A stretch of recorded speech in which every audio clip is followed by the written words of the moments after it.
All of us will remember the 2002 fire season. Years of drought, record temperatures, plenty of fuel. At times it seemed all of America was burning. I'm Walter Cronkite. I'd like you to hear something. Situation. Electricity's out in the entire town, and I may be the only working generator. QSL loud and clear. Do you have any priority messages? They're just two average guys who saw the need and volunteered. All the other stations, please stand by. They're radio hams, amateurs, giving of their own time and spending their own money, trying to help out when and where America needs it most. Not just at wildfires, but at earthquakes, hurricanes, tornadoes. Just one tornado now, the other one died. At floods, at any disaster. Hams belonging to amateur radio's emergency groups were called out on September 11th when America came under attack. Cell phone and landline circuits were jammed and virtually useless, but dozens of radio amateurs helped the police and fire departments and other emergency services maintain communications in New York, Pennsylvania, and Washington, D.C. Their country asked, and they responded without reservation. But being a good Samaritan sometimes brings with it a risk. And sometimes it's not just risky, it's downright dangerous. There's a gas leak! Let's go! Turn around and go that way! Gas leak! That's exactly what happened in Colorado in June 2002 on the 137,000-acre Hayman fire. This is rural America out here. You can't always rely on a cell phone and when you need help. It looks like the wind shifted back to the west and or northwest, and it's moving the fire back in this direction. The fire is just right over this ridge here behind me.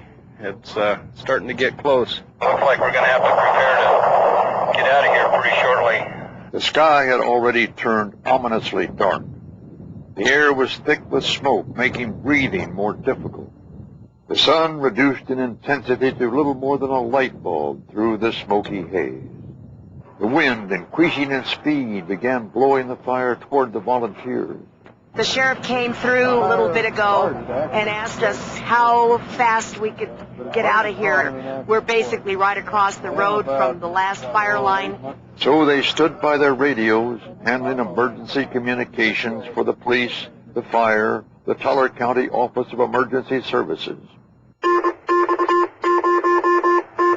is West Creek Fire. Ted, could I get a status update, your location, please? Things are pretty quiet. Firefighters should be coming in for supper before long. The role of amateur radio operators in this particular event has been very significant. We've provided a lot of communication capability. We're in an area where it's difficult to communicate. As a result, our capabilities greatly enhance the efforts of law enforcement, of firefighting, of the Red Cross, and the Salvation Army. It takes a lot of cheeseburgers to fight a forest fire. You got it, sir! Okay. Got it? Thank you. In the end, there was a break in the weather.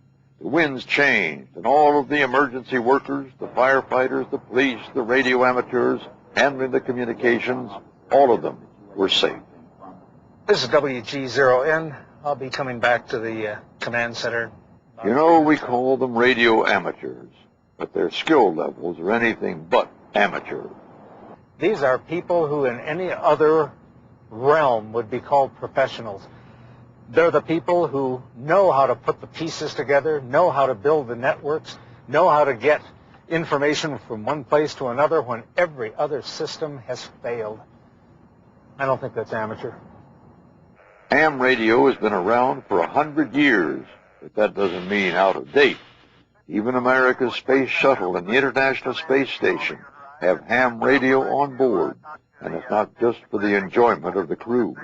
Do you tend to reevaluate your life when you look at the Earth? Over. When you put up here above the Earth in our little spacecraft and look down at the great big spacecraft that we all fly on, it makes us all think about what our priorities are. Over. Someone once said, and it's probably true, But amateur radio is the only fail-safe communication system in the world. Many of you know I'm a sailor. I really enjoy being on the sea with the wind at my back, underway, under sail. What most of you don't know is I'm a radio ham too. My call is KB2GSD. And you can bet that when I'm on the ocean, even if the GPS, the radar, and the ship-to-shore fail, I've still got my ham radio station. It really is the best backup communication system in the world.